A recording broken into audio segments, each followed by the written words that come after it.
Imagina a un niño. Tiene 6 años. Tiene los ojos de su padre. Se ríe fácilmente con carcajadas grandes y plenas que llenan una habitación. Los sirvientes lo adoran. Su institutriz lo llama su rayo de sol. Su abuela mantiene un jardín solo para él, porque le encantan las flores, y ella lo ama, y eso es lo que hacen las abuelas. Se llama John. Su padre es el rey de Inglaterra. Ahora imagina la mañana en que todo cambió. John está en el suelo. No sabe cómo llegó ahí. Su cuerpo hizo algo sin pedirle permiso, algo terrible y aterrador, completamente fuera de su control. Las personas a su alrededor intentan mantener la calma en sus rostros. No lo están logrando. Su institutriz aprieta su mano con tanta fuerza que casi duele. Él no conoce la palabra para lo que acaba de ocurrir. Tiene 6 años. Tampoco sabe que la conversación ya está teniendo lugar.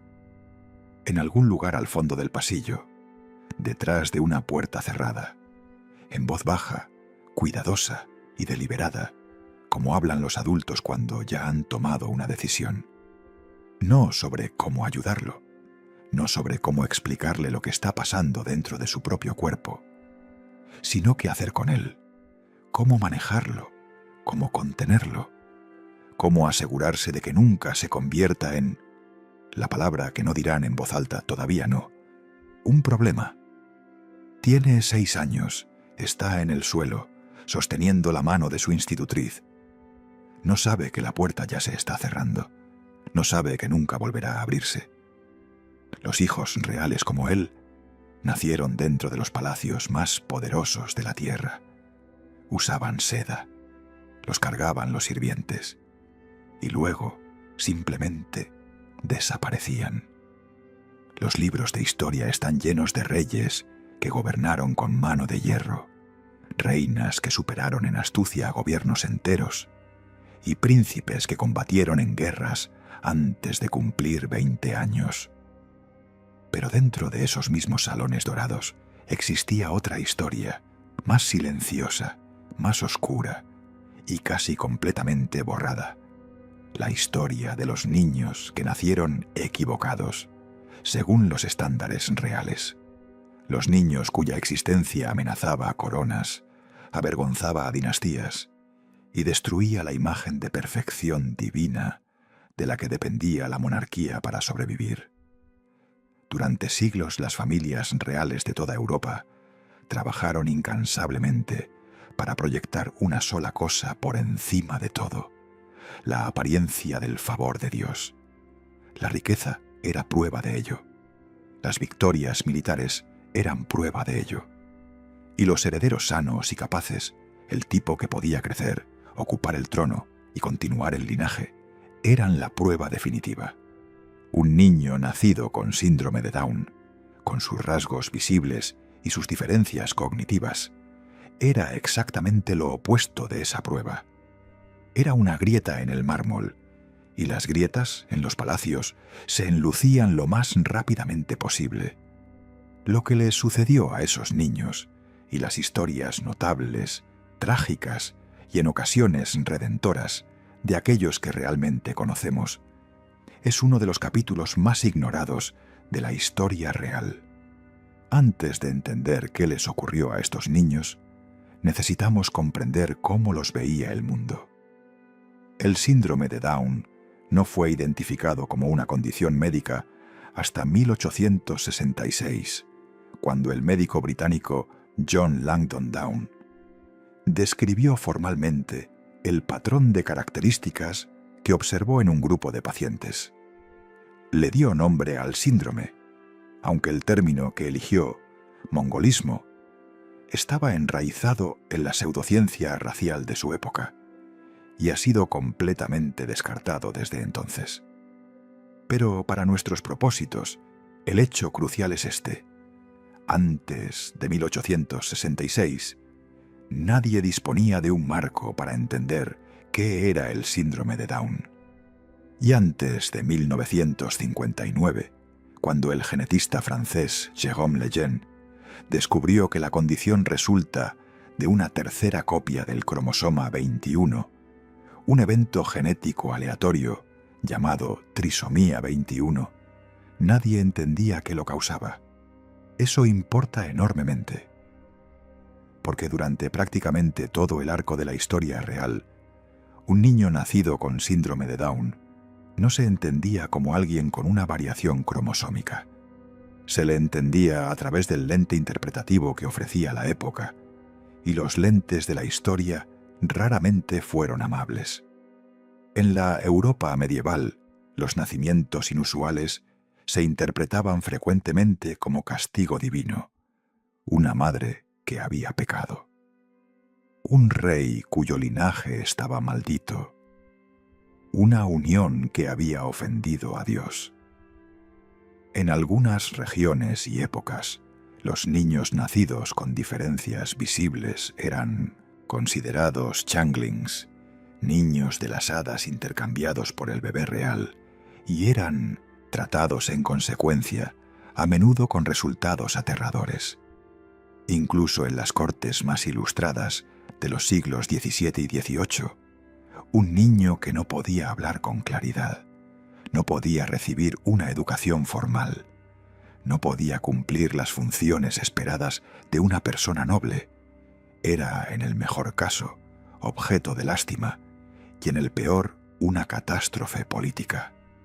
Y así, la pregunta que enfrentaban los padres reales a lo largo de la historia, cada vez que nacía tal niño, no era ¿cómo ayudamos a este niño a prosperar? Era ¿cómo hacemos que esto desaparezca?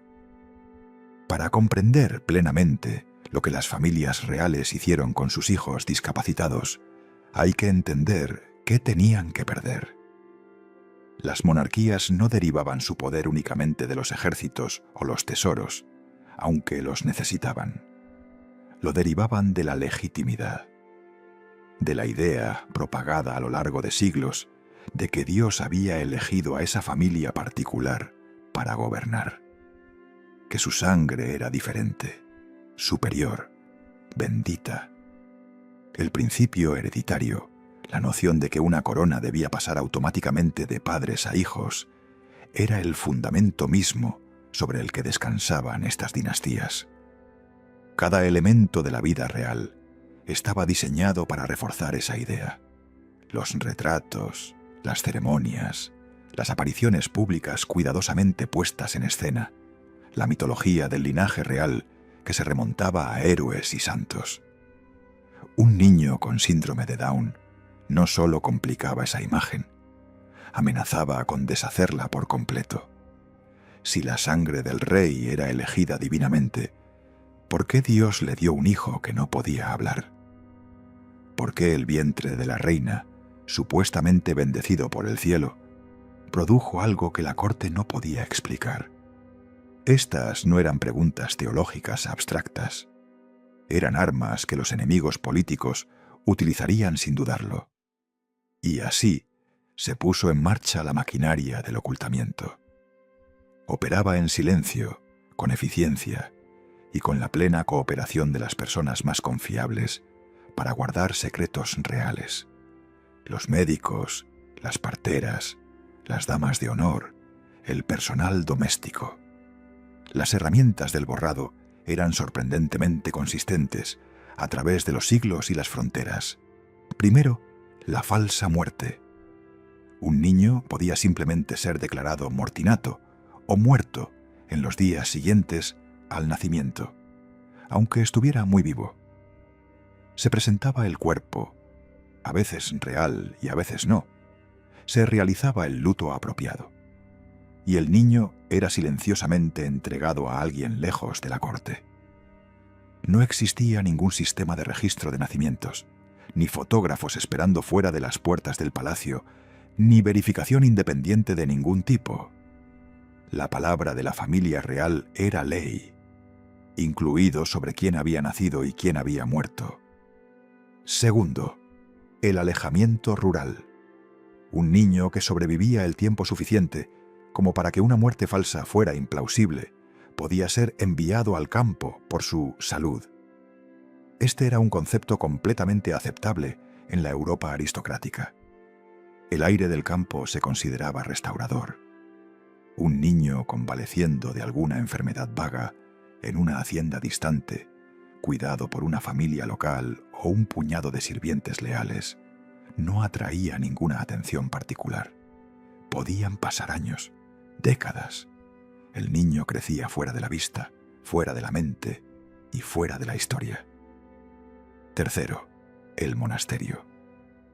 La Iglesia ofrecía una solución notablemente conveniente para las familias reales de la Europa católica. Enviar a un niño, particularmente a una niña, a un convento o monasterio era completamente normal y no conllevaba ningún estigma. Incluso podía enmarcarse como piedad, devoción, un honor. Tras los muros del convento no se hacían preguntas, no se pintaban retratos y no se esperaban herederos. Estos métodos no se elegían al azar. Se elegían porque no dejaban rastro. Y sin rastro, la historia no podía seguirles la pista. Ninguna familia real en la historia europea ilustra más vívidamente las consecuencias catastróficas de anteponer la pureza de sangre a todo lo demás que los Habsburgo. Su historia es tan extrema, tan bien documentada y tan biológicamente fascinante, que casi parece una sátira oscura, excepto que niños reales sufrieron y murieron por ello. Los Habsburgo gobernaron el Sacro Imperio Romano Germánico y más tarde el imperio más poderoso de Europa continental durante siglos, con un lema familiar que resumía su estrategia con una franqueza casi cómica. Que otros hagan la guerra. Tú, feliz Austria, cásate. El matrimonio era su arma. Al casarse exclusivamente dentro de su propia familia, tíos con sobrinas, primos hermanos con primos hermanos, generación tras generación, creían que estaban concentrando el poder y manteniendo la riqueza dentro de la dinastía. Lo que en realidad estaban haciendo era concentrar la catástrofe genética. Científicos modernos han calculado los coeficientes de endogamia de los reyes Habsburgo españoles, una medida de cuán emparentados estaban los padres entre sí, y las cifras son asombrosas. Solo la mitad de los niños Habsburgo sobrevivían hasta los 10 años, en comparación con una tasa de supervivencia del 80% entre la gente ordinaria de la misma época. Su línea genética se deterioró progresivamente hasta Carlos II, el último heredero varón, quien estaba física y mentalmente discapacitado hasta el punto de que apenas podía tener hijos, poniendo fin al gobierno de los Habsburgo en España. Carlos II, que murió en 1700, es el caso más extremo documentado de lo que la endogamia real podía producir. Estaba gravemente discapacitado, mental y físicamente. Apenas podía caminar o hablar hasta los 10 años. Y tuvo dificultades de por vida para hablar y comer debido a su deformidad mandibular. Su genoma era comparable al de un niño nacido de un hermano y una hermana. Las crónicas de la época describen a un hombre que no podía masticar correctamente, que babeaba, que sufría convulsiones, y que los diplomáticos describían como apenas capaz de entender lo que ocurría a su alrededor. Pero Carlos II, con todo su sufrimiento, al menos era el rey. Tenía un nombre, tenía retratos, tenía cronistas. Lo que los historiadores sospechan y no pueden probar del todo es cuántos niños Habsburgo antes que él simplemente dejaron de existir en los registros, no porque murieran, sino porque fueron hechos desaparecer. Con una tasa de mortalidad infantil, ya la familia real las visitara jamás, a pesar de que su tía, la reina madre, era patrona de Mencap, una organización benéfica específicamente dedicada a apoyar a personas con discapacidades del aprendizaje. La reina madre defendía públicamente la causa de las personas con discapacidad, mientras sus propias sobrinas permanecían olvidadas en una institución a 30 kilómetros de Londres. La revelación de la existencia de Nerissa y Catherine, que llegó en un reportaje de 1987 en The Sun, dio lugar a especulaciones generalizadas de que la familia real las había ocultado deliberadamente debido al estigma asociado a las discapacidades. Miembros de la familia lo negaron, con Lord Clinton sugiriendo públicamente que la información incorrecta en Burke's Peerage había sido simplemente un error, que su madre Fenella era una persona despistada que había rellenado el formulario incorrectamente. El argumento es difícil de creer. Se podría descuidadamente registrar mal a un familiar, pero registrar a dos como muertas, en años diferentes, en la publicación genealógica más autorizada de Gran Bretaña, para luego no tener ningún contacto conocido con ninguna de ellas durante décadas, mientras una tía promovía públicamente los derechos de las personas con discapacidad. Esto no era despiste, era una decisión. Cuando Nerissa murió en 1986, ningún familiar acudió al funeral. Fue enterrada en el cementerio de Redstone, Ellswood, con una etiqueta de plástico y un número de serie en su tumba, hasta que su existencia se hizo pública y la familia añadió una lápida apropiada. Catherine sobrevivió hasta 2014. Vivió para ver un mundo en el que el síndrome de Down era comprendido, en el que las personas con discapacidades intelectuales aparecían en televisión, en escuelas y en lugares de trabajo. Si algo de ese mundo llegó a ella, en los centros de cuidado por los que pasó, después de que Ellswood cerrara en 1997, no está registrado. La historia fue retratada posteriormente en la 4ª temporada de The Crown de Netflix, en un episodio titulado El principio hereditario. En él, la reina madre pronuncia una línea devastadora. El principio hereditario ya pende de un hilo tan precario. Añade la enfermedad mental y se acabó. El acervo genético de esa familia, mejor que tenga una pureza del 100%. Si esas fueron sus palabras reales, nadie puede saberlo, pero capturan, con escalofriante precisión, la lógica que gobernó el trato que recibieron estas mujeres. El ocultamiento privado practicado por las familias reales durante siglos se convirtió, bajo el régimen nazi, en ley estatal y luego en asesinato estatal. Los nazis estaban obsesionados con lo que llamaban higiene racial. Los discapacitados, los enfermos mentales, los inadaptados, no eran simplemente personas que debían ocultarse, eran amenazas a la pureza de la raza alemana y debían ser eliminados. Lo que comenzó como esterilización forzada se convirtió en pocos años en asesinato en masa. A partir de agosto de 1939, el Ministerio del Interior registró a niños con discapacidades, exigiendo a médicos y comadronas que informaran de todos los casos de recién nacidos con discapacidades graves. Los que debían ser eliminados eran identificados como todos los niños menores de 3 años, en los que se sospecharan enfermedades hereditarias graves, incluyendo explícitamente el síndrome de Down, microcefalia, hidrocefalia y parálisis. A partir de octubre de 1939, las autoridades sanitarias públicas comenzaron a animar a los padres de niños con discapacidades a ingresar a sus hijos pequeños en clínicas pediátricas especialmente designadas en toda Alemania y Austria. En realidad, las clínicas eran salas de exterminio para niños. A los padres se les decía que sus hijos eran enviados para recibir una atención mejorada. Al cabo de un tiempo, recibían cartas informándoles de que el niño había muerto de neumonía, que el cuerpo había sido incinerado para evitar la propagación de enfermedades. certificados de defunción falsificados, cartas de condolencia de médicos que habían administrado ellos mismos las inyecciones letales.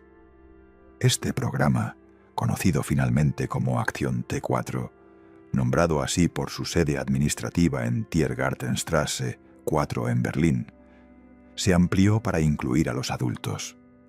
Aunque oficialmente duró solo de 1939 a 1941, la política de eutanasia continuó en secreto durante toda la Segunda Guerra Mundial, resultando en la muerte de entre 200.000 y 350.000 personas.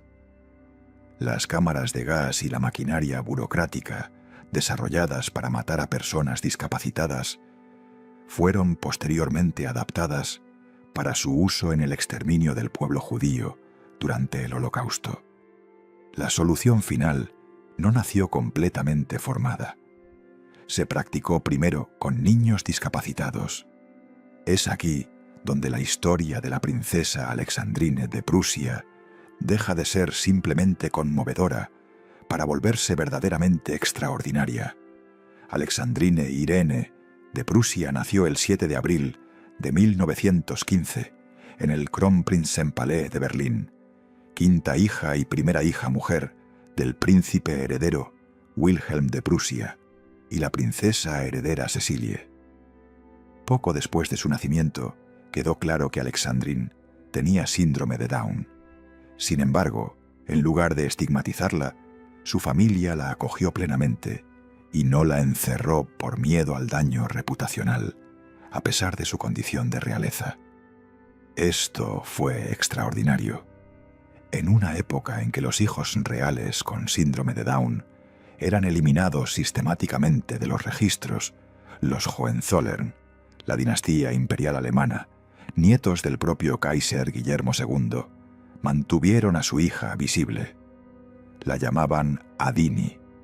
Aparecía en fotografías familiares oficiales y en eventos. Era atendida principalmente por su enfermera, Selma Boese. Su madre, la princesa heredera Cecilie, la mencionó de forma destacada en sus memorias de 1931. Los recuerdos de la princesa heredera Cecilie, describiéndola a ella y a su hermana como el sol de nuestra casa. Y entonces llegaron los nazis. Para cuando Adolf Hitler llegó al poder en 1933 y el Acción T4 comenzó a asesinar sistemáticamente a personas discapacitadas en 1939, Alexandrine era una mujer adulta que vivía en Baviera. Los historiadores creen que su visibilidad previa, combinada con ser un miembro integrado y muy querido de una familia prominente que tenía los medios para cuidarla de forma privada, en lugar de internarla en una institución, le salvó la vida. El programa de exterminio nazi tenía como objetivo principal a las personas que ya estaban institucionalizadas. Sus familias eran a menudo engañadas para que las entregaran, o simplemente informadas después de los hechos. Alexandrine no estaba institucionalizada ni abandonada. Estaba en casa, era conocida, y su familia tenía el estatus y los recursos para mantenerla allí. Vivió hasta los 65 años, una esperanza de vida inusualmente larga para alguien con síndrome de Down a principios del siglo XX, cuando la esperanza de vida media para las personas con esta condición era de unos 10 años. Su caso puso de relieve las posibilidades emergentes de la atención de apoyo. Pasó la mayor parte de su vida adulta cerca del lago Starnberg, en Baviera, asistida por una enfermera llamada Erika Strecker, y era visitada regularmente por su familia, especialmente por su hermano, Luis Fernando. Alexandrine murió el 2 de octubre de 1980, a los 65 años, en Starnberg, Baviera. Una ceremonia familiar privada marcó su funeral, tras el cual Fue enterrada en la cripta del castillo de Hohenzollern, en Baden-Württemberg, junto a sus padres y algunos de sus hermanos. Fue enterrada con la dignidad propia de una princesa, porque siempre había sido tratada como tal.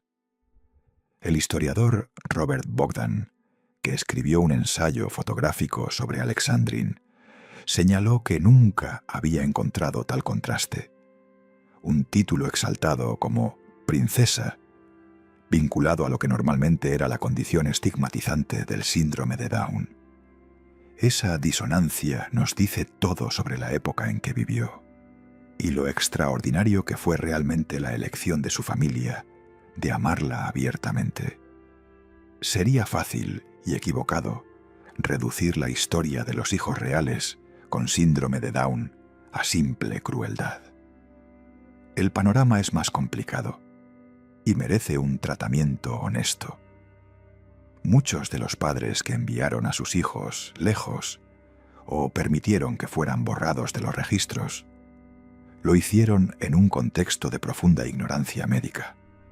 Antes del descubrimiento de Lejeune, en 1959, no existía ninguna comprensión de que el síndrome de Down era un evento cromosómico aleatorio que podía ocurrirle a cualquiera, a cualquier familia, independientemente de la salud, el comportamiento o la posición moral de los padres. Sin ese conocimiento, tener un hijo con diferencias cognitivas visibles significaba algo diferente a lo que significa hoy. Invitaba a la sospecha. Llevaba consigo un estigma que se adhería no solo al niño, sino a los padres y a todo el linaje. Para una dinastía cuya supervivencia dependía de la percepción del favor divino y la fortaleza genética, ese estigma no era meramente vergonzoso, era existencial. Nada de esto justifica lo que se hizo. Nerissa y Catherine Bowes-Lyon no fueron ocultadas en 1941 porque su familia careciera de acceso a la genética moderna. Fueron ocultadas porque admitir su existencia era inconveniente. La reina madre era patrona de una organización benéfica para personas con discapacidades del aprendizaje, mientras sus propias sobrinas figuraban como muertas en las páginas de Burke's Peerage. Eso no es ignorancia, es una elección. Y el programa Nazi Action T4 no operó en las sombras de la confusión medieval. Operó en un Estado moderno, organizado por médicos titulados, burocratizado con documentación e implementado con precisión técnica.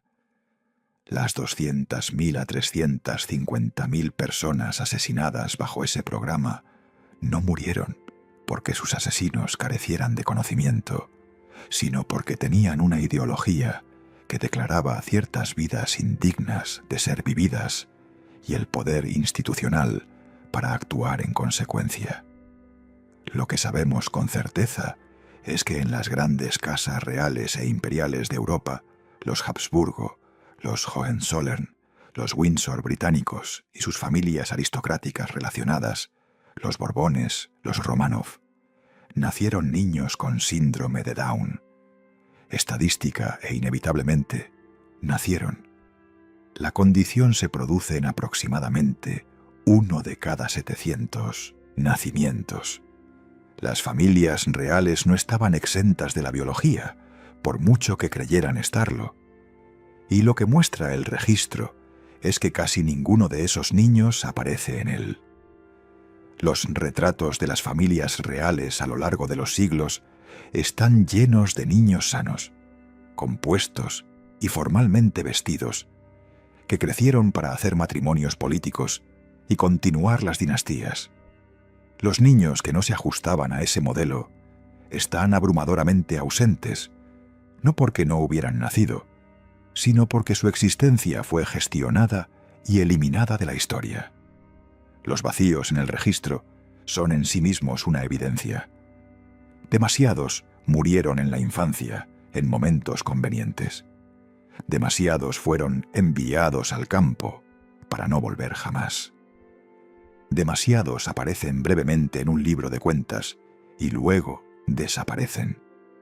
Los historiadores que estudian la discapacidad y la historia real han observado patrones de ausencia sospechosa que se alinean demasiado perfectamente con lo que sabemos sobre el trato a las personas discapacitadas en estas épocas como para ser coincidentes. Lo que nos queda son las excepciones, el puñado de casos en los que el encubrimiento no se sostuvo, en los que un periodista obtuvo la historia, en los que un documentalista encontró el rastro de papel, en los que un drama televisivo volvió a poner en pantalla a las primas olvidadas para una generación de espectadores que nunca había sabido que existían. El siglo XX transformó la vida de las personas con síndrome de Down, lenta, dolorosamente e incompletamente.